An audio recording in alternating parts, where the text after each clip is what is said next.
Hello, my friends.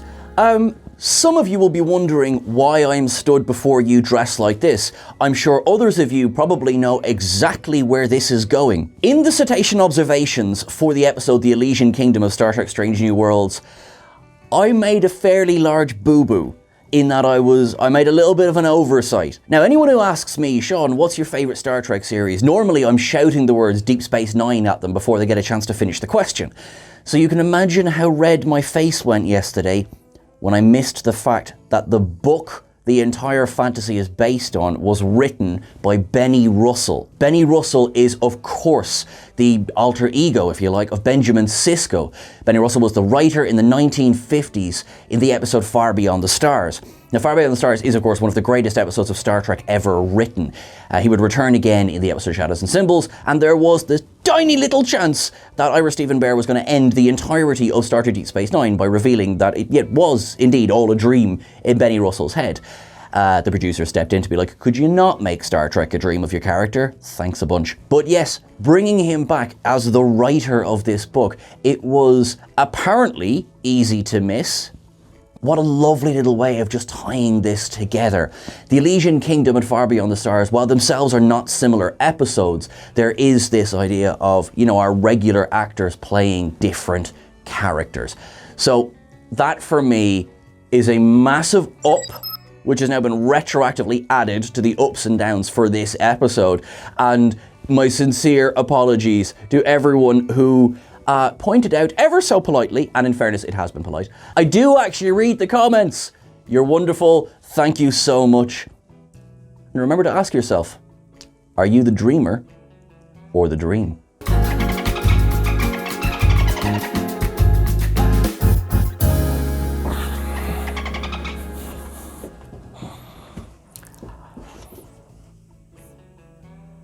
Well, now that that's out of the way,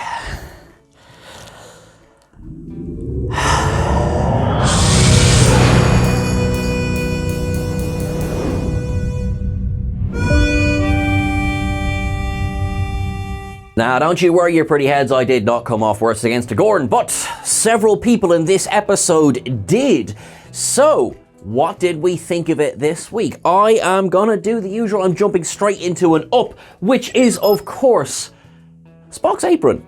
Spock wearing an apron. I'm sorry, it's silly, it's small, it's an up. I'm on a lot of painkillers. This is doing a lot for me. I just think he looks wonderful. So that's the first thing I'm gonna up. I'm also gonna up really, really quickly after that as well. Pike going, don't make me turn this car around. Love it, love it. Right, you're probably like, wow, Sean, do those two things deserve two ups straight away? I have to come in with a down. It is hardly a new thing that Star Trek has introduced this week, which is introduce the character of the week who, kind of know they're not coming home. Unfortunately, it just felt a little bit forced. The setup of the scene is that Uhura has completed her rotation on the Enterprise and she's going to be heading back to Starfleet Academy, along with Ensign Chia. Remember her? Ensign Chia from the other 8 episodes of this season. That in itself, fine. We get new characters all the time. Not gonna stress too much about that.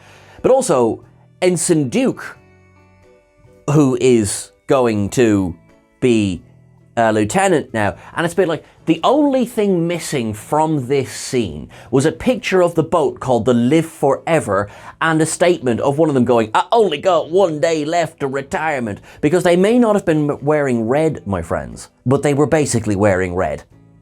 And that was a bit of an annoyance for me this week. I will say this right now, I did like that we did get a few lines with them. They were more of a character, say, than a lot of the red shirts in the original series.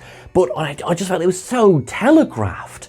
It was like, hey, good old Ensign Chia, always there to lend a hand. Yeah, nothing could possibly happen to Ensign Chia.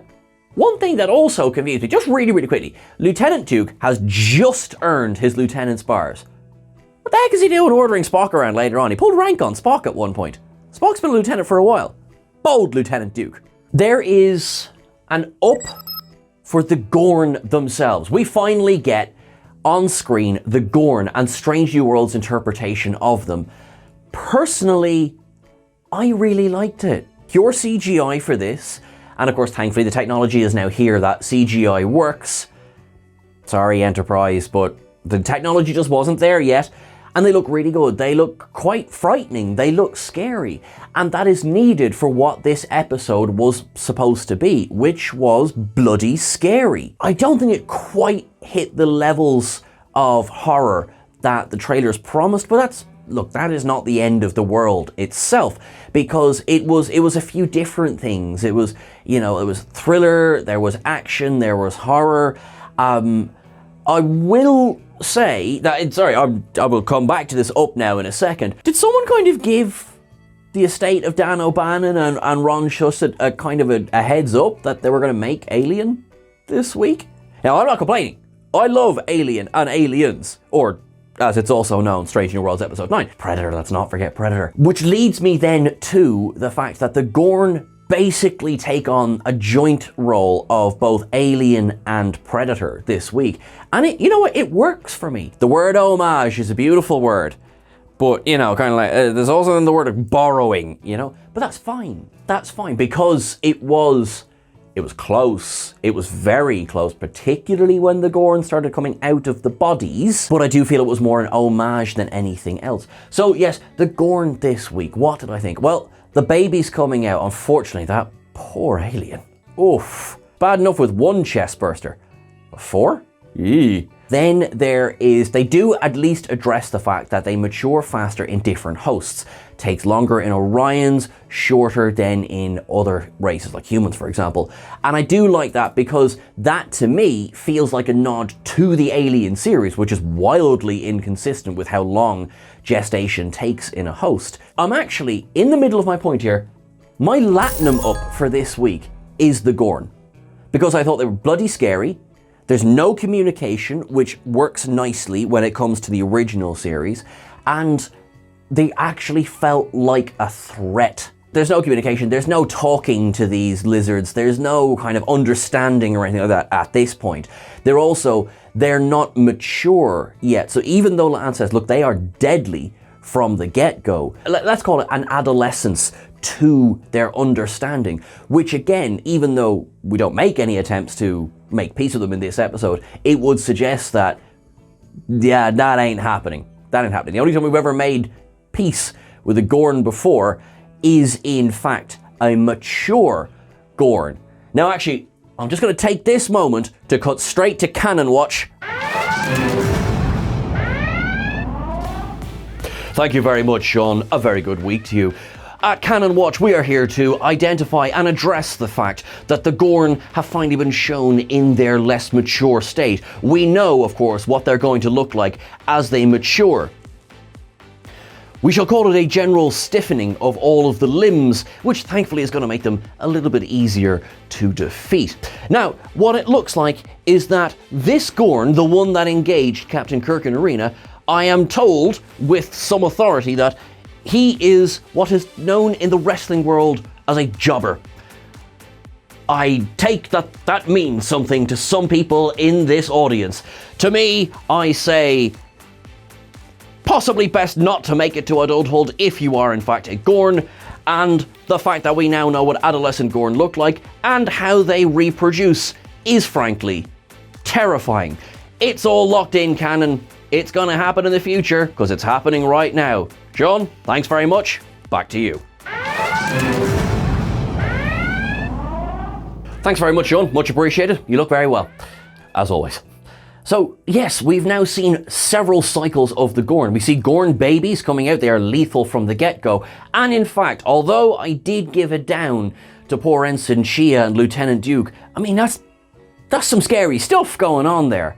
You know, this was definitely a TV mature, and it shows again that this episodic format for Strange New Worlds works so well, because we're getting nearly a different genre every single week, and I really do like that. So actually, I'm going to up as well the homage to Aliens and Predator in this week's episode. And also, Star Trek has sort of done that in, honoring, I guess, 70s and 80s with Aliens and then 80s films with Predator. Think back to Discovery when, Michael Burnham went full Die Hard on Discovery. I like these homages they're doing to these movies. I did, like I said, at the beginning I was kind of like, come on, I'm watching Aliens. Especially when Ariana turns up, I was a bit like, now Star Trek. And yet it was handled very well, except I do have one down when it comes to Ariana. Mbenga saying, my daughter? No. Now, I'm not saying we never mention it again, but I thought it was handled so well and closed so well last week that putting this in this week really feels like a very superfluous, obvious, kind of like, remember Mbenga's daughter? Yeah, we know. We had a whole episode about it last week. So that, unfortunately for me, and it was just weird. To describe that slightly better, of course his daughter's on his mind. There's no question of that. But it was just so out of the blue. It was so out of nowhere. Yes, La'an is not being very nice to Ariana in this scene, basically accusing her of letting stuff happen, which, by the way, La'an, we're going to come back to that statement. Sure, stepping in, hey, leave my patient alone, perfect. Leave the girl alone, perfect. Leave my daughter alone, that's a bit of a jump, I have to say. So that was a down for me this week. The ship that they're on, the USS Peregrine, which they take pains to say is not a Constitution-class ship, is quite clearly the set of Enterprise. They did a really good thing. Basically did a bottle show, saved a lot of money while doing it. Well done. Don't begrudge you that at all. Of course not. It was so, I have to say, it was odd that they took pains to say that it's not a Constitution. Well, they could have just said it's a Constitution class. Because when we see the Peregrine being towed away in the tractor beam at the end, I mean, the size difference is negligible. It looks like they've just gone, this is what we're calling you now. So, that for me was a down. It was so unnecessary. Just say it's a Constitution class. You know, they used to do it all the time in the original series. Yeah, the Exeter, the Constitution itself, the Lexington, and of course, the Enterprise, all of which was the same model with different decals on it, because it saved money, and it makes perfect sense. Do that this time around, instead of it being the sombrero class, or I realize that's not the actual word, but having it not be a Constitution class while we're looking at it going like, these are the same picture. Let us talk about the La'an in the room. First of all, up from me. Right, Christina Chung, again, delivers a great performance this week. Really, I have to say, she has been such a great addition to Star Trek. I do like the fact that she wears her rage on her sleeve. We know this, that it's not a surprise, it's not damaging to the mission as a whole. Frankly, it's one of her strengths. Now, you might say that rage being a strength, debatable. Certainly here, it works. There's a scene where bait is required for the Gorn. Who do you send? Someone who has basically a personal stake in it. La'an gets a sense of catharsis toward the end of the episode. You know, jumping right to the end for a bit, the last surviving immature Gorn follows her into the cargo bay, gets blasted by what is effectively liquid nitrogen, and then, you know, she wallops the crap out of it. Yeah, I felt that. Now, I'm far from thinking that La'an's story is over, but I definitely felt all of the anger she felt for losing her brother, for losing the rest of her colony ship. Everything went into those blows. I'm not advising, you know, people beat the crap out of, you know, anyone, that's not where I'm going with this, but the way it's framed in the episode, I think works really bloody well.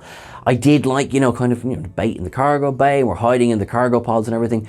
That, it did work for me very, very well. Throughout the episode, yes, there were moments when you're like, La'an, chill the F out. For example, when she's shouting at Ariana, that, you know, itself, that was like, oh wow, no, don't do that.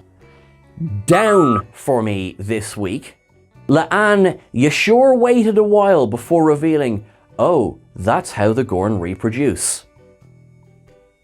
Trillium down. La'an, seriously? Like Hemmer got sprayed quite early on in the episode with, you know, I suppose, Gorn jizz. La'an was aware of this and could easily see. Now, although she wasn't there in the actual moment, she then spent quite a bit of time with Hemmer. Like, she would recognize, she of all people would recognize the signs of infection, and she says nothing. We were thinking perhaps there's nothing you can do, perhaps, you know, this and that. But, I mean, she could have mentioned it. Could have been like, oh, Hemmer, by the way, we need to do something to kind of stop the development of the babies in your system. Gosh, I wonder if there was a pattern buffer. Come on now. I mean, we've been hearing about pattern buffers for the whole season.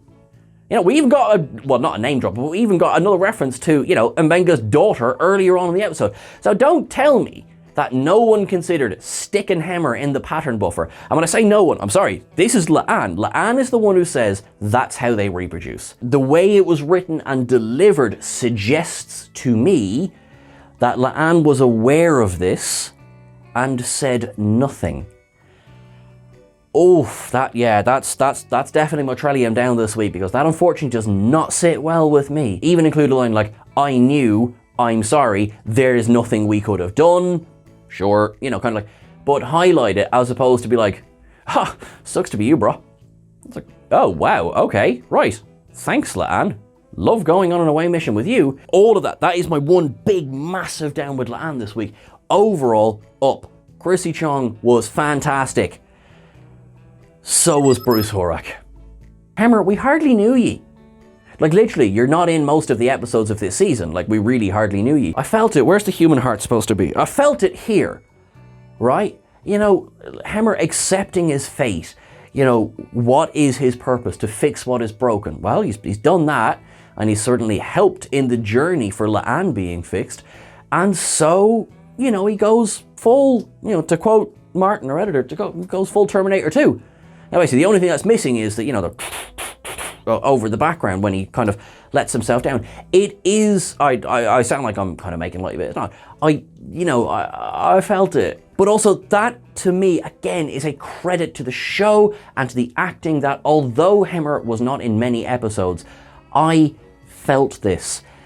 In contrast to, say, other episodes in the franchise where, someone is really given the spotlight in one episode and then is killed off at the end, and you're like, well, I mean, I didn't really know them, and now we're having a big, massive thing. Then we get Hemmer's funeral.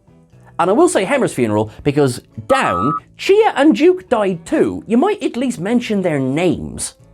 That was a down for me. Other than that, it was like, yes, it was sad. It was affecting. It was, Hemmer was a part of the crew. And that's where I think Strange New Worlds has really been succeeding. Bruce Horak, it does look like this might be the last we see of you, so well done. I thought you were brilliant as the wonderful Einar. Really hope you hit the ground before the Gorn started to pop out of you, because yeah. Just a couple of quick, just before we head towards Sedation Observations, I want to go really quickly. I want to give an up to the way Ethan Peck played Spock's rage when he lets it out. I'm going to say it now, and I'm going to say it many times. Star Trek Into Darkness, that's how you have Spock scream. There was a lead up to it. There was the rage I feel, I will now express. I mean, that was really, really, really well done. And it served the story as opposed to the scream of Khan. I know you're thinking, oh, Sean's taking a big on Star Trek Into Darkness. Must be Thursday. Well, but it, when it works. Because I want to highlight again just how good this was and how well they are writing the character of Spock in Strange New Worlds. And I have another up really quickly is Spock and Chapel there at the end, which I am calling a lovely Spockle hug. That's it. I didn't clear that with anyone. I don't know if that's going to make the edit. Come and join me at Sedation Observations.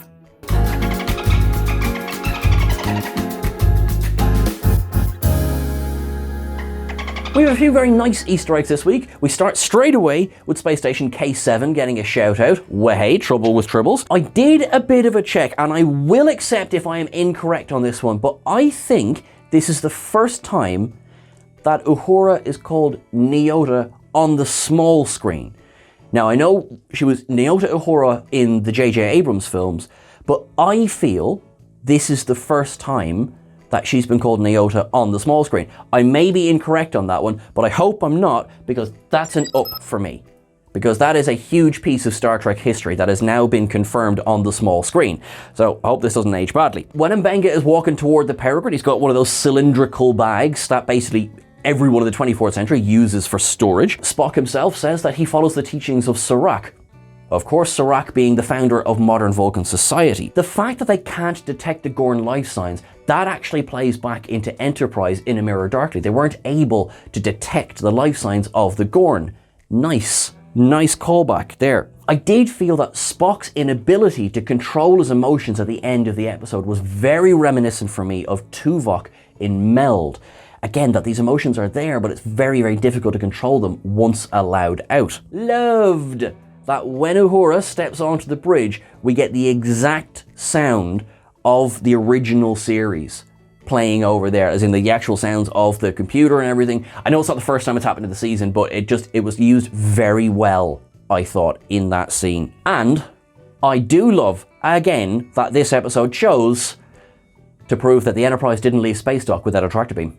Now, there's one last point. With the removal of Hemmer from the position of chief engineer, we speculated, well, does this cue up a certain chief engineer to appear? If we are to look at encyclopedias and stuff like that, Montgomery Scott doesn't begin his rotation aboard Enterprise until 2265. However, I mean, this series is doing pretty well with balancing both canon and adapting canon as well. Very possible we could see a new Scotty in season 2. Who knows? We could see him next week.